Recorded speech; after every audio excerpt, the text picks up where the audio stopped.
Okay, so last time we learned about this RoPE positional encoding RoPE, where you take the computed query and key features, take 2 dimensions each in pair, and rotate them.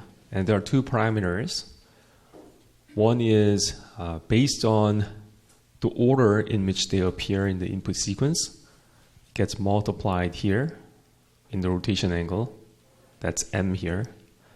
Second parameter is theta, and this one depends on the position in the feature index. So, as you can probably see, the feature indices towards the end of the indices, they get attenuated quite significantly in terms of the rotation angle.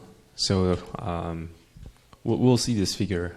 So features in the early indices, they are more sensitive to the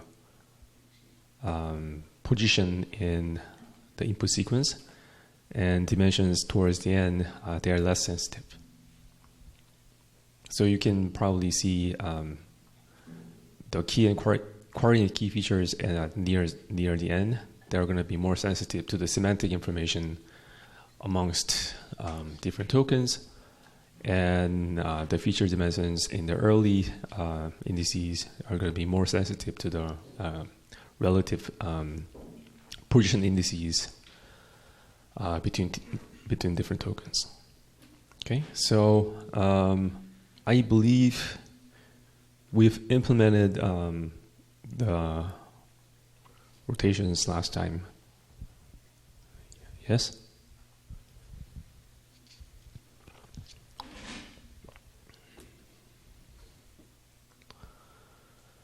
Okay, so implementation was quite easy. So all we had to do was jump every other index and obtain these 2 values. Query at 2i, query at 2i plus 1. Same thing for the key.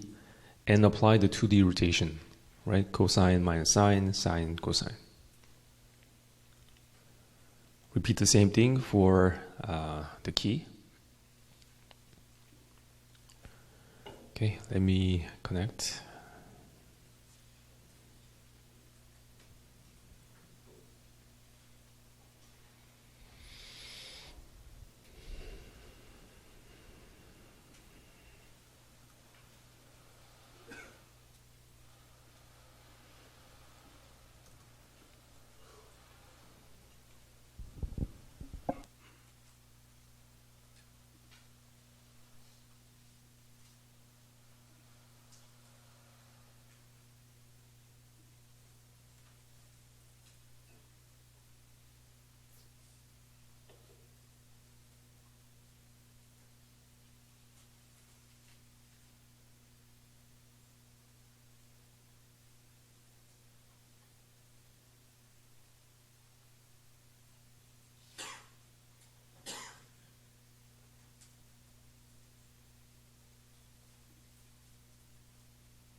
All right, let's check some shapes.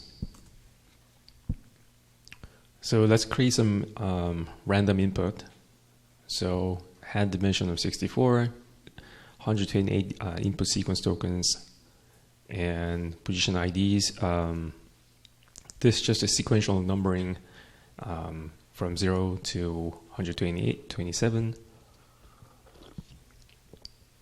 And we're going to call RoPE and get cosines and sines. And let's create some random query and key. And apply rotation. So the query is of batch size of 1. And what is this 8?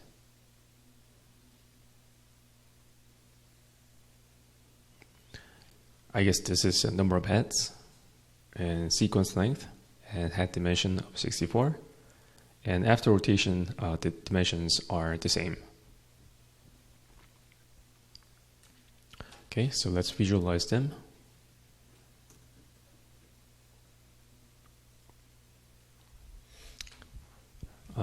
by the way, let me see if this code depends on previous implementation.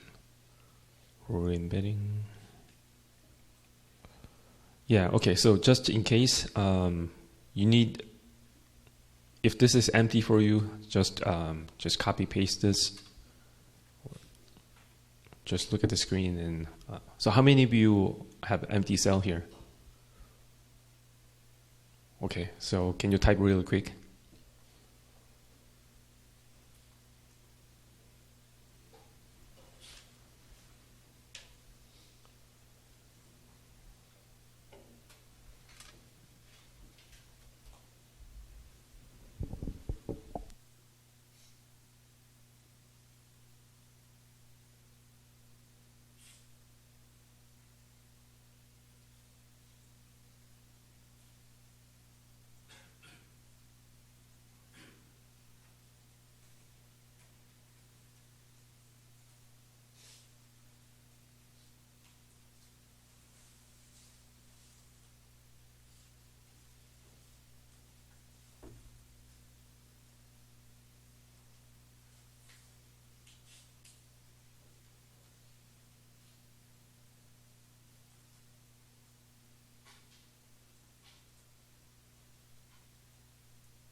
All done?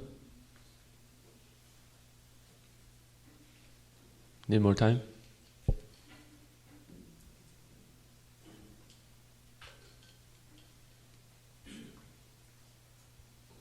Finish typing? Okay. All right, so let's look at some visualizations.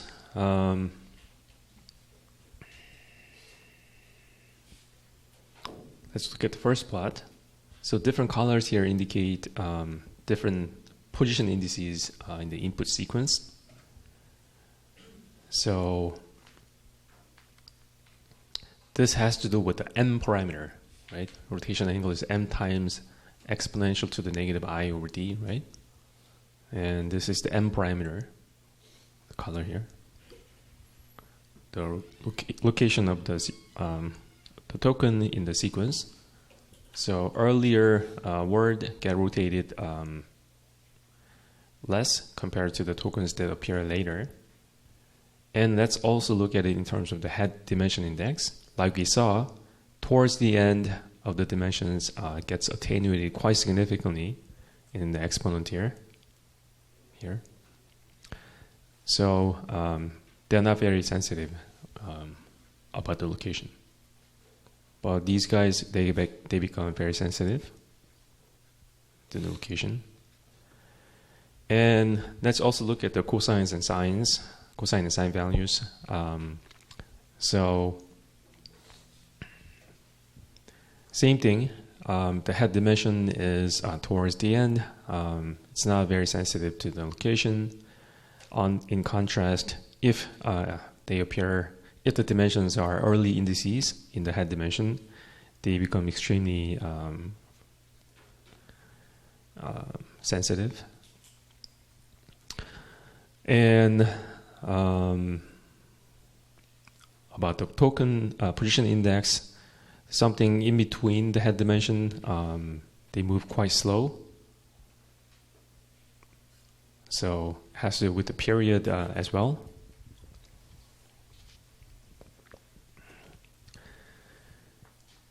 So there's this two combined effects, where they appear in the sequence and where they in the head dimension. So what does this mean? I already talked about this, but just to reiterate, low frequencies result in, so for example, towards the end of the head dimension, they become very insensitive to the positional information, and it forces the attention to focus more on the semantic information between two tokens. when you take the out product in the Q to K transpose. And when the head dimension is early indices, these high frequencies cause features to change very rapidly, very sensitive to the token position, and leading to stronger bias on the positional information. Okay. So let's do another plot. So here we're going to look at a subset of head dimensions and do some plots. So for the query and key, we're going to just set it equal to all vector of all ones. And look at the result. So these are different dimensions. So dimension 31, the last one, they become very insensitive over the position indices. So remember here, query and key vectors are all set to all ones. So semantically, they carry no information for any combination. So different coloring here indicates sensitivity to positions, because that's all that's different. And on contrast, something like 16, for example, token location 20 is going to be have kind of high response with something about from 0 to, I don't know, 63 or something like this, or 0 to 40. So here, among the span, it's going to have high attention score. And if you go lower and lower indices, these periods are going to shrink.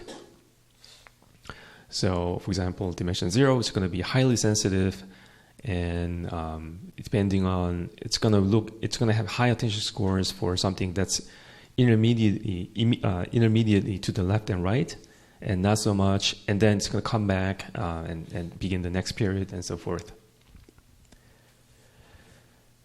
So, as you can see in the visualization, RoPE injects various positional biases into the attention process. It gets inserted when you take the outer product Q times K transpose. So we're going to actually insert this into our attention module. Okay, so here's the attention class again. Head dimension, number of heads, query key value out matrices. Remember, query key value, the dimension gets, okay, so never mind. So we have number of head times number times head dimension of linear weights. And remember, for the output, it's usually head dimension is larger here when you take the product here, but we just set it equal to head dimension, but this typically is blown up to a factor of 2, 3, 4, something like this. And we saw an example like this before. In the output, you down project here, so the dimensions get preserved before and after transformer block. But here, to keep it simple, we're not going to do that. Anyways, so pretty much everything is same. So let me just open up your version.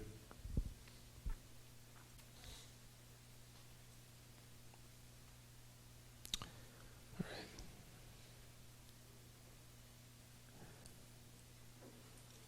Okay, there's nothing to implement here. So pretty much everything same. So you first take input X, and you compute query key value matrices, activation matrices, and we did this together last time. So this is still upsize batch sequence length number of head times head dimension. We're going to reshape it so that it's now a 4D tensor of size, batch size, sequence length, number of head, and head dimension. So we're going to break this 2 dimensions. And then we're going to transpose them so that it's upsize batch number of head, sequence head dimension, so that query and key can commute when we take the outer product. We did this together last time. And the new part here, we call the positional embedding.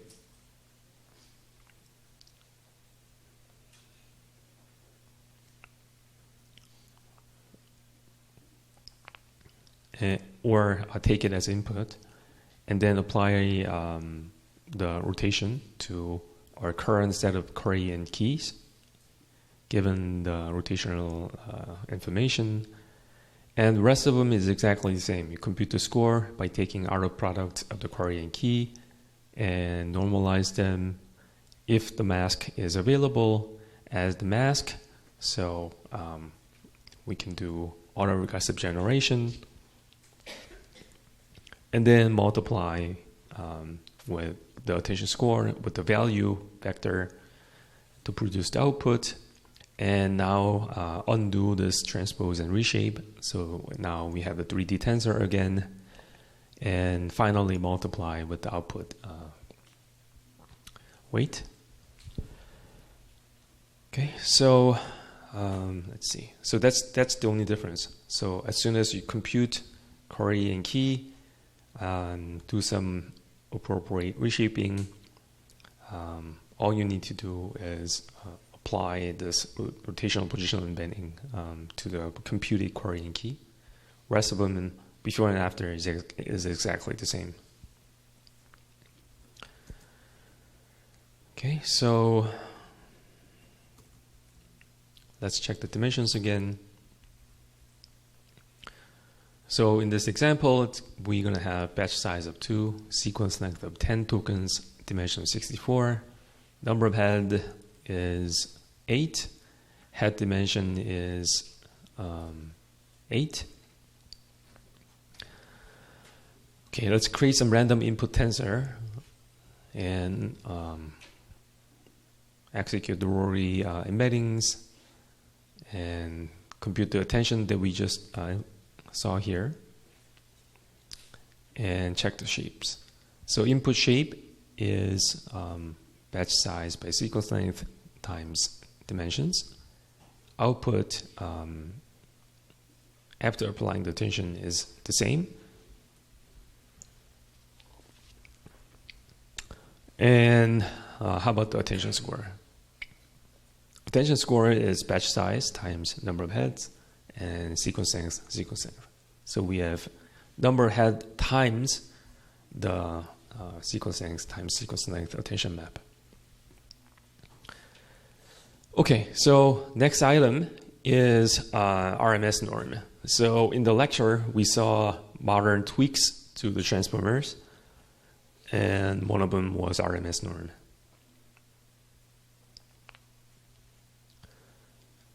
So idea is very simple. So you take your feature, normalize it by, or divide by the standard deviation of the feature X.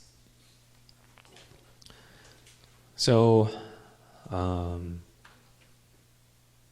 yeah, the formula is given to you, and this is your to-do.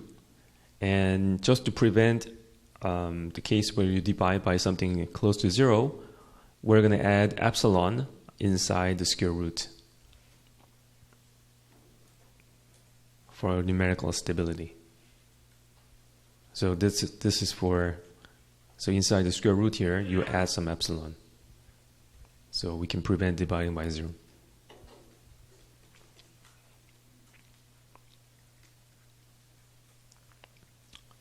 And once you're done, run this cell, create some random tensor, and the input and output shape should be exactly the same, because this is the element-wise application.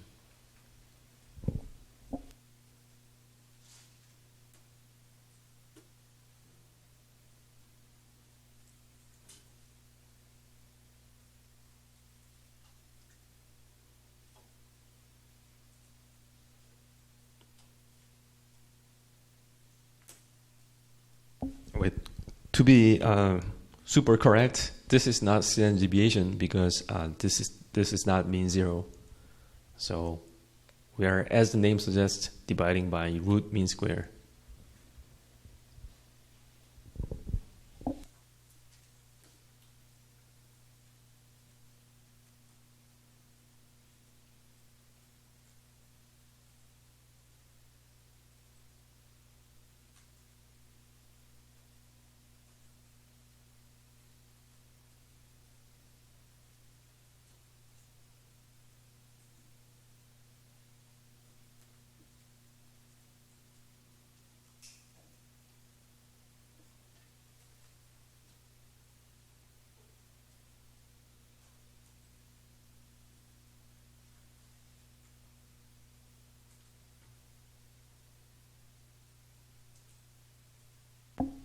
All done?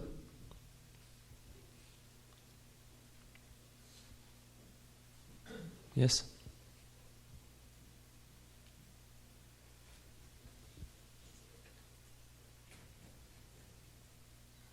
Okay.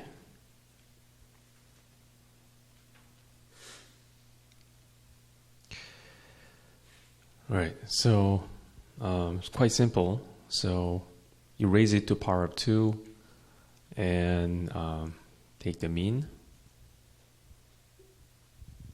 And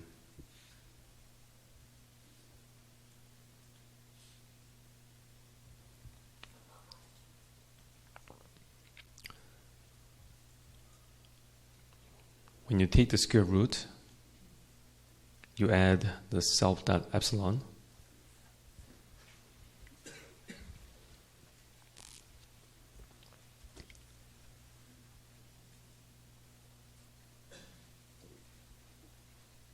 Let me check something really fast.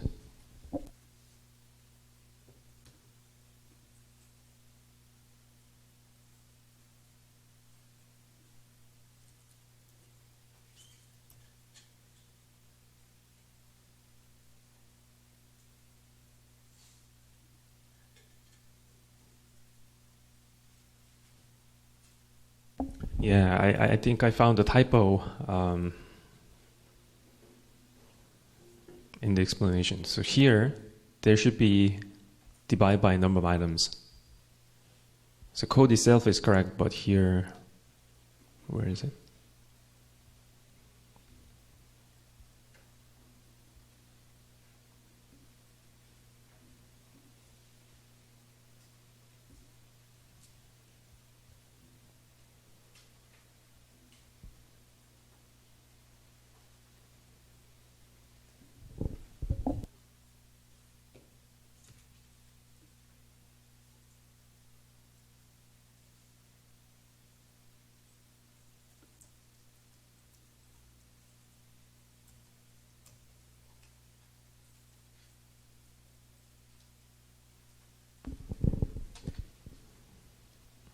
So here, yeah, it was suspicious because it was taking the mean, not the sum. So, yeah.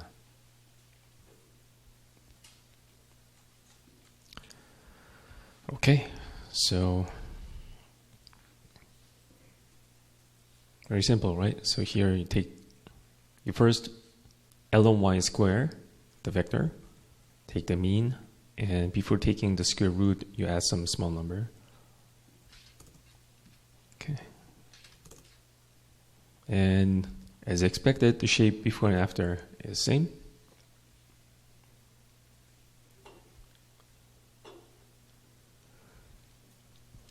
Okay.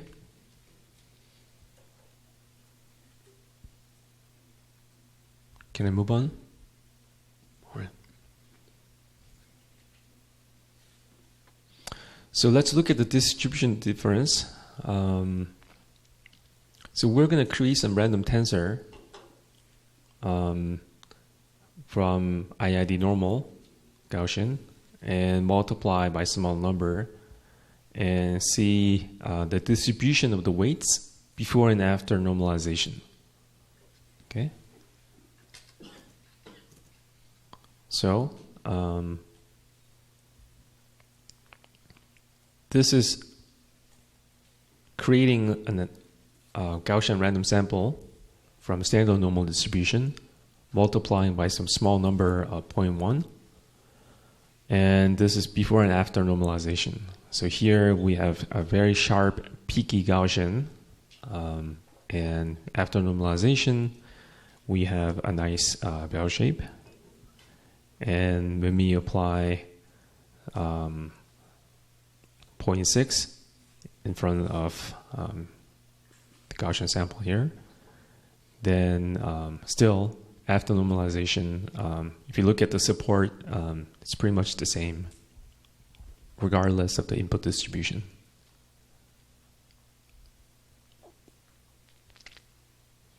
Right? Okay. In class, we also talked about the residual connection, or the skip connection.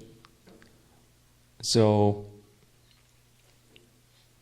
when people were working on image classification task, this new architecture called ResNet came out, and it was sensational because it increased the depth. So people didn't know how to train a really, really deep neural networks. There were numerous issues like initialization and difficulty of optimization. It's getting stuck at local minimum, etc. And one of the key techniques that made it work for really deep convolutional neural network was this idea called skip connection or residual connection.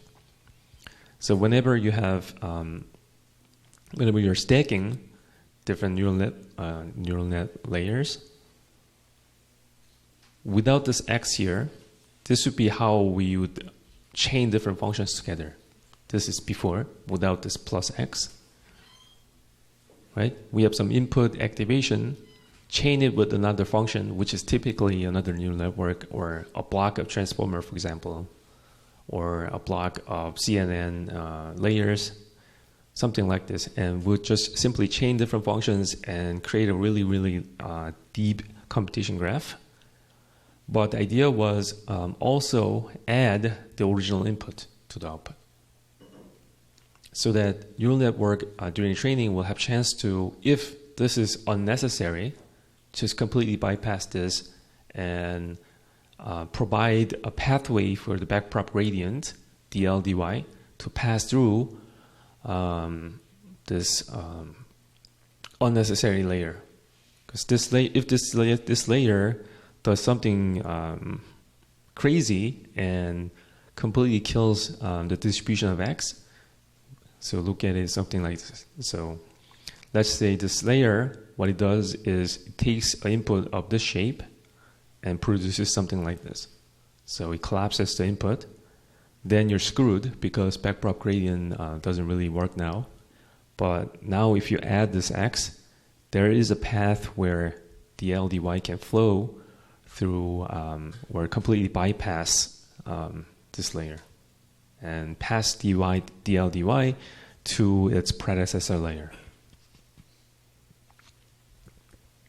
That's one way to look at it. Another way to look at it is, if this layer was completely useless, then through gradient descent, it could be possible for f of x to be an identity function. Okay. So people have done some theoretical analysis on this as well. So this is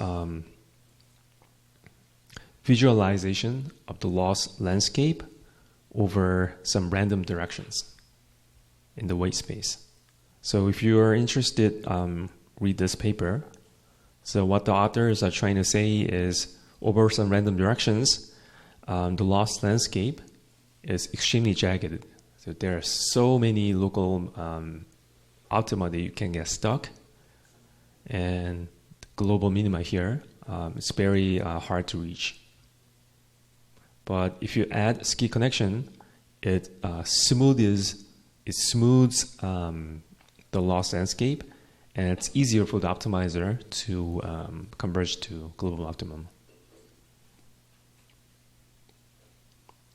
Okay, so that's the story. And for us, What does it mean?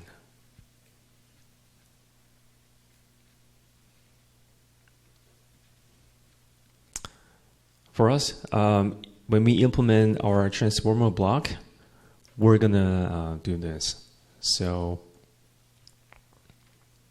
previously we had this input X comes in.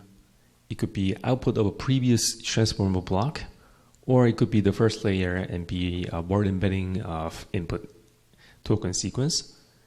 We would apply RMS normalization, then apply attention, and take this H, normalize, and apply feed forward, sweet glue, pass it as an output to, pass it as an input to the next transformer block. But here the change is inside the attention block, we're going to just completely bypass everything and add this original input. And then outside the attention, previously we had just this, but we're going to bypass everything and just do element-wise add on the product, feed forward output, and just pass it as output. So actually there's two separate ski connections, one inside the attention module, one regarding the feed forward, the sweet glue part. Okay? So this is what you're going to implement now. And once you finish implementing, we're going to check the shapes again. And of course, as you see here, everything is element-wise operation. So the input and output shape should be exactly the same. And what is the implication here? So think about this in terms of back propagation. What's going to happen? So let's say you are looking at a transformer block I. You are looking at an ith transformer block, and you have the upstream gradient, dl dy, coming in, and you're supposed to, compute dl dx. So you can pass it through to the transformer block I minus 1. So how do we do that?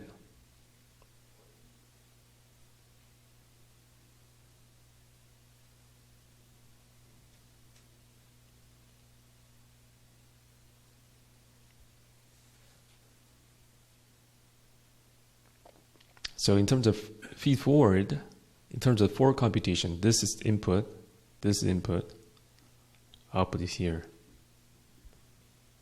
So you have dl dy coming in here. So how do you route the gradients?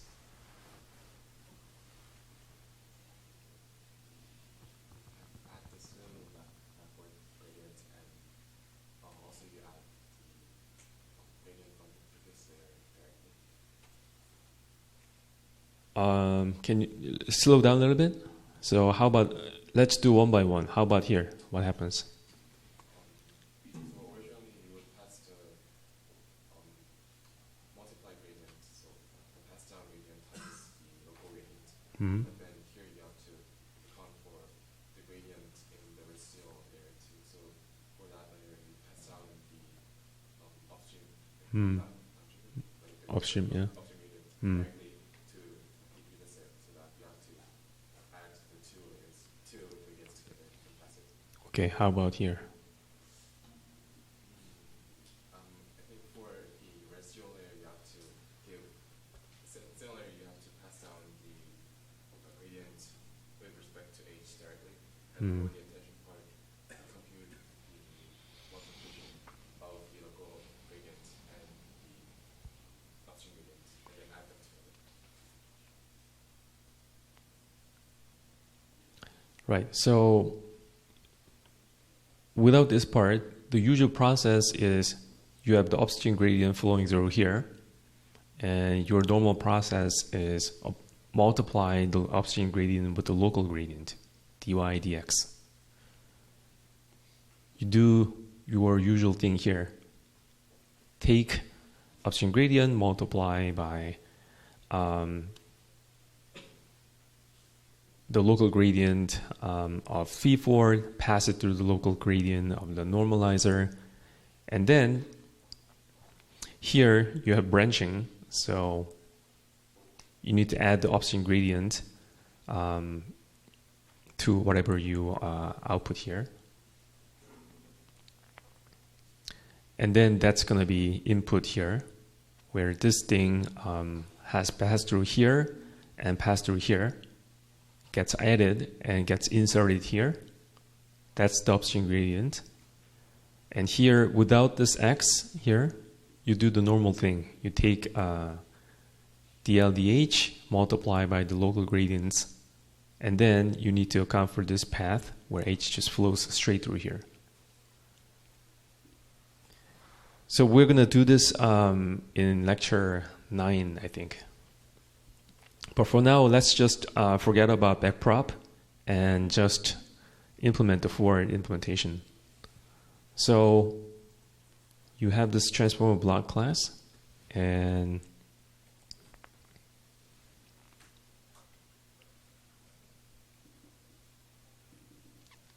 you're going to implement these two operations.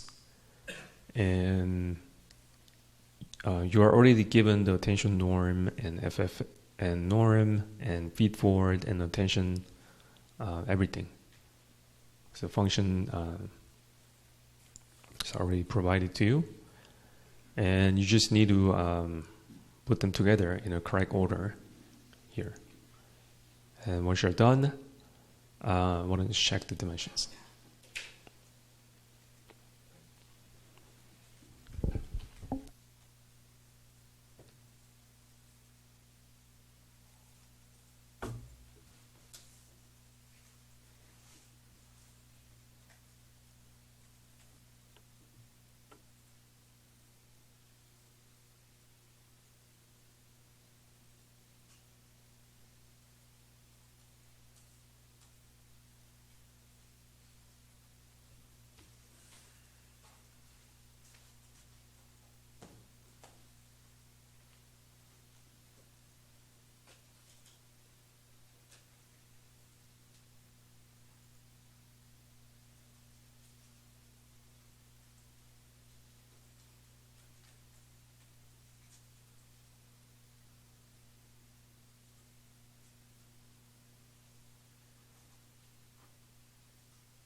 Okay. So all the functions were given, and we just had to put them together.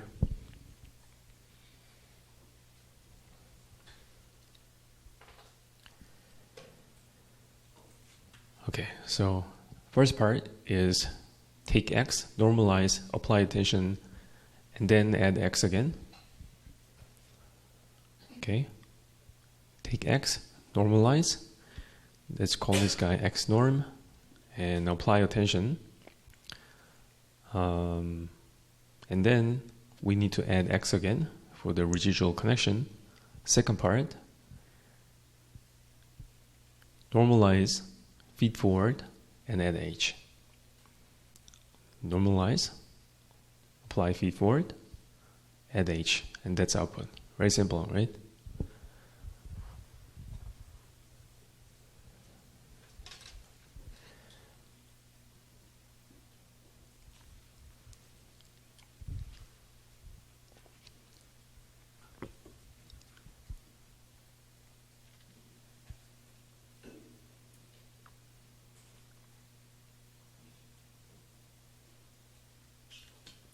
Okay, so let's check the dimension.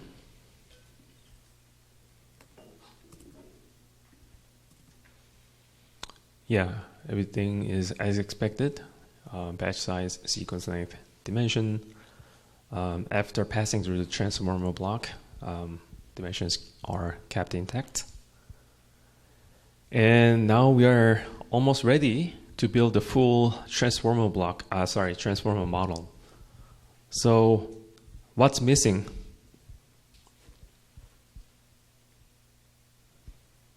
So we're given a transformer block, and what's missing here?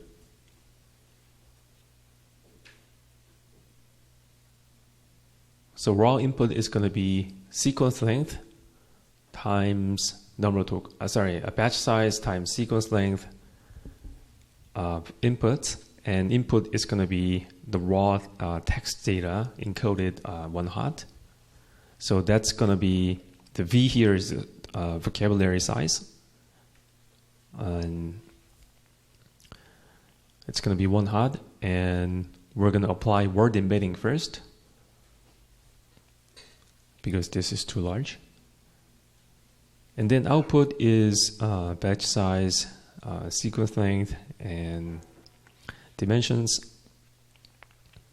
And once we build that, we need to, at the last output, apply the loss computation.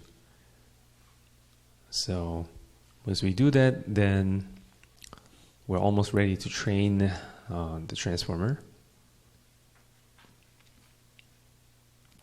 Okay, so it seems like there's nothing for you to implement. Okay, so here's the transformer class. Input is number of layers, meaning how many blocks of transformers you're going to stack on top of each other. Vocabulary size, dimension, number of heads. So first thing is, if you take the 1 hot encoded input sequence, you need to pass it through some embedding so we can convert this into a real vector and apply some operations to it. And also reduce number of dimensions. So without it, we have to work with number of vocabulary size dimensions, which is going to be very, very large. And we're going to down project them using word embeddings. Here is the iterated definition of transformer blocks. So we're going to create a list called layers, and it's just Python list of different transformer blocks, instantiated with layer ID, dimension, number of heads. So these don't change. But this is what's changing. So we're given in the constructor input number of layers. So this transformer block object is going to be indexed with this layer index. Okay, and we're going to instantiate the rotary embeddings and normalizer and output. So this part I think is new to you guys. When we are done constructing the object, at the very, very last layer, we need to now up project them to the vocabulary size. Right? You take the dimension, that's input dimension, output dimension is vocabulary size. Why? Because we're going to interpret them as unnormalized score, apply softmax, and compute the softmax loss. So we're going to do an autoregressive training where, given all the previous tokens, we're going to predict the next token. Okay. All right. So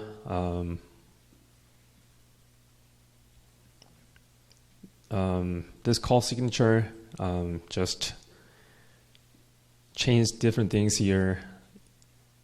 So you first get input of tokens. This is token of shape batch size by sequence, but individually it's going to be one hot embedding. So we're going to pass it through the token embeddings so we can down project them to a manageable continuous space and instantiate the RoPE embeddings, add in the mask, the causal mask. And this is where we stack different transformer blocks on top of each other. So in the very first stage, this H is output of the word embedding. Take this guy. This is now input to one of the layers. And it also gets inputted with the position embeddings and mask. And output is H, gets fed back into the layer list, and etc. We repeat this for number of layers steps, apply normalization, and apply the output. And output is upsize dimension 64, mapping to up projecting to number of size of the vocabulary in the tokenizer. And we're going to interpret it as unnormalized logit or score for the immediate next token. Does this make sense?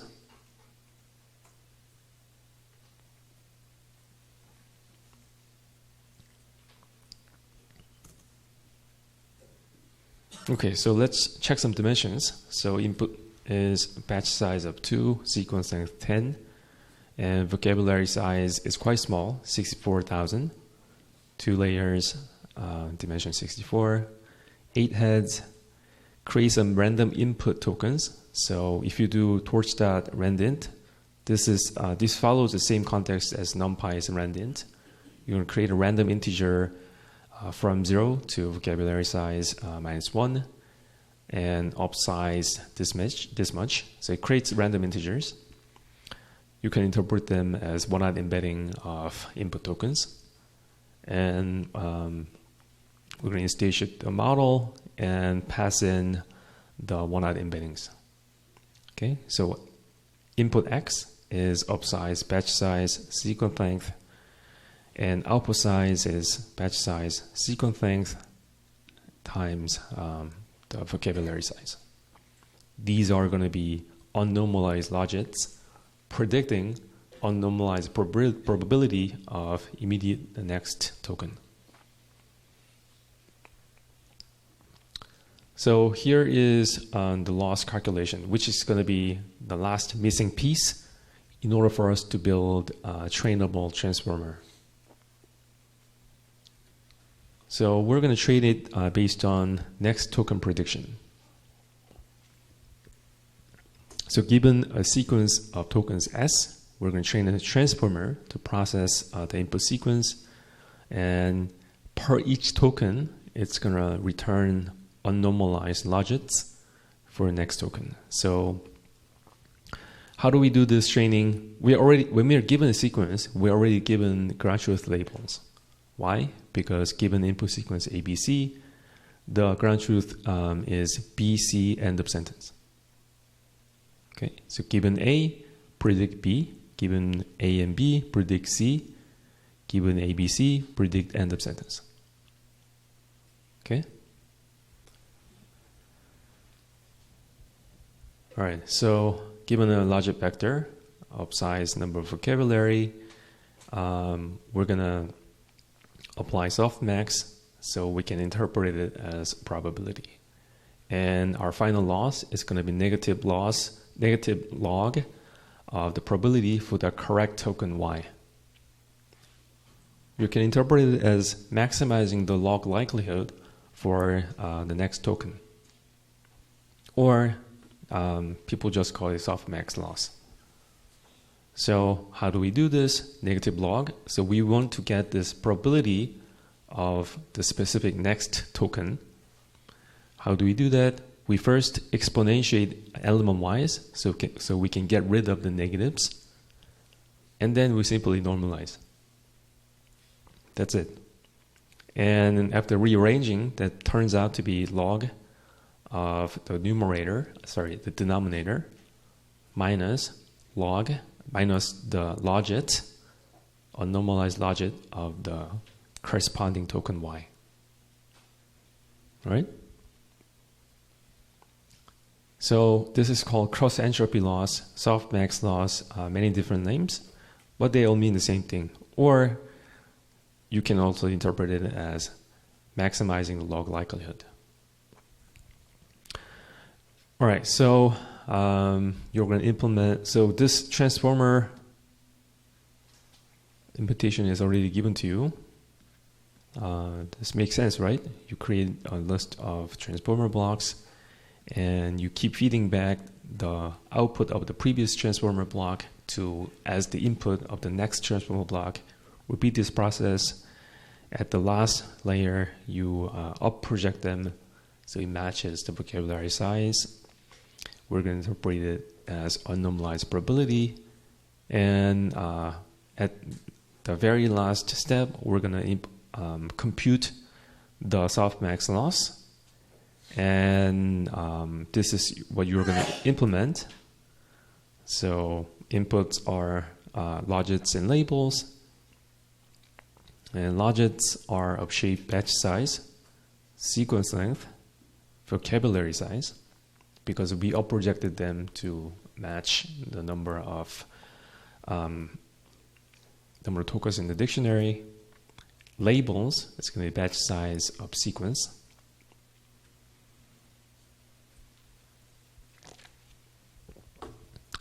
So final output is going to be scalar. It's supposed to be average over tokens. So originally the input logic shape is batch size, sequence length, vocab size. We're going to reshape it so that we merge the first two dimensions, and last dimension is vocabulary size. And the labels are just flattened out labels. Because now at this stage, there's no reason to differentiate batch dimension with sequence dimension. They're all the same. So once we implement this cross-entropy loss, this is the transformer definition again. So same thing, I'm not going to explain again. But this is the new part. At the end, once we compute the unnormalized logits, if the label is given, we compute cross-entropy loss based on the logits and labels. And that's it. And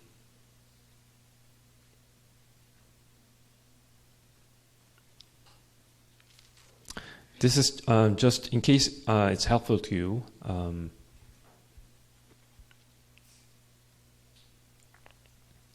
If you use PyTorch indexing, you can do what's called the gather operation. So if you have logits of shape 3 by 4 and labels corresponding to the token indices in the dictionary. And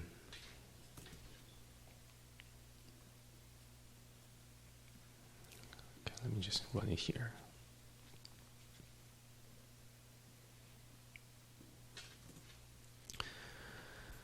So if you have this, we're going to interpret it as, so this is number of items, number of tokens. Row corresponds to number of tokens.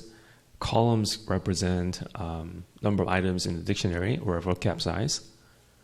And labels are 1 to 2, meaning this is for this token, we're interpreting this as unnormalized logits, and ground truth logit is this guy. Second token, this is the probability. We're gonna use 0, 1, 2. This is the ground truth token, and same thing for here. So 166 is the label. So you can probably use this to compute L sub y in the equation, right? L sub y here.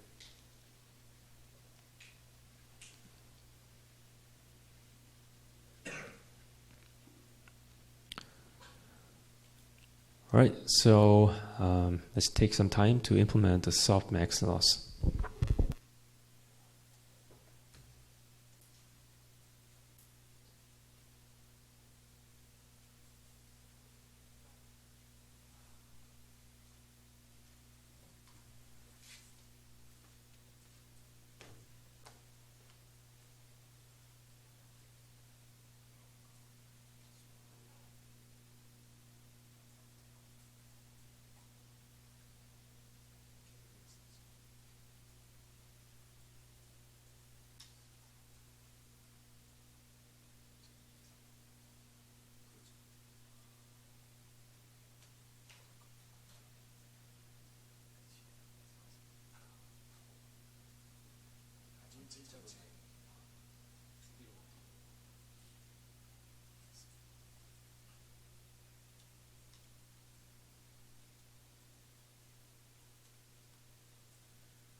Okay, so cross entropy loss. So if you understood this example, it becomes extremely easy, because with this indexing or gather operation, you can just select L sub y, the logits corresponding to the ground truth tokens. So, okay, so let's implement softmax loss. So this is the equation. First, we take the unnormalized logits, exponentiate them element-wise. Then this part, L sub y part, logits for the target.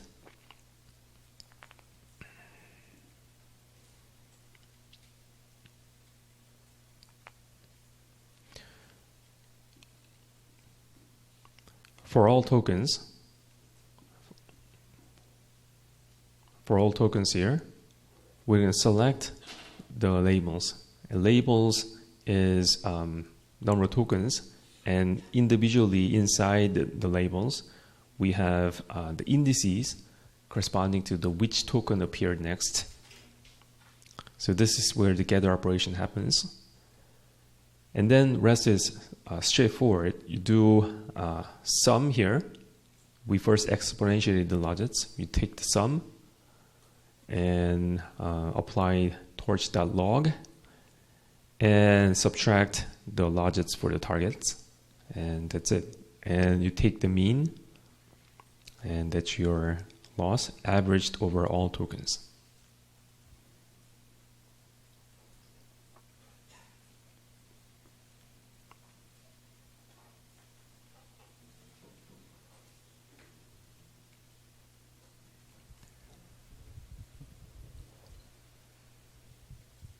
Okay.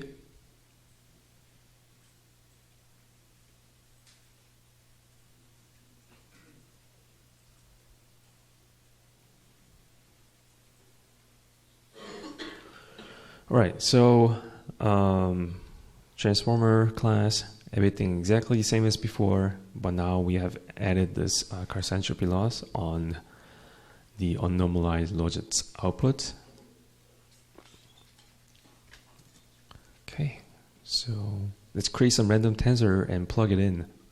So batch size of 2, sequence length 10, mocap size 64,000, 6 layers, meaning 6 transformer blocks stacked on top of each other, 64 dimensions, 8 heads. Create some random tensor, random integer. So this is going to encode one hot input sequence, and labels are going to be immediate next token that follow the previous token. And we're going to treat the end of sentence token to ID1. That's why we concatenate a vector of all ones here. Because for all input sentences or sequences, we're going to add in one to encode end of sentence. Okay, so we're given the labels, input tokens, and that's instantiate the transformer class. And plug in input and labels, and we'll get the average loss. And let's run. Okay, so for this random input tensor, we got a loss of 11.66, and we haven't actually implemented the mapprop yet, and that's in lecture 9. And in the remaining time, let's also cover dropout. So we talked about this. So in dropout, we create some random dropout mask and drop some of the activations. So we'll flip a biased coin of coin probability P. If it's heads, keep it as is. Tails, drop it. So it has one parameter, which is the dropout probability, and a flag to indicate whether it's training or not. Because during testing, we don't want to drop anything, because we always want deterministic behavior during testing. So the code is very simple. We looked at this together last time. So create some random number. If it's greater than the dropout probability, that's how you create the dropout mask. do an element-wise multiply with a dropout mask. And then, this was important, to match the expected output, we scale the output during training, not during testing, so the expectation matches. So let's test the dropout. So for the probability, we're going to do in increments of 0.1. And so x-axis is the dropout probability, and y-axis is the ratio of zeros after dropout. So if the dropout probability is 0, nothing gets passed, everything gets dropped. If the dropout probability is 1.0, everything gets passed through, etc. So I hinted this during the lecture, but dropout is not used very often in transformers. This was famous in the CNN era, but not anymore. But useful to know. All right, next lecture, we're going to implement the backprop and actually start training. Thanks.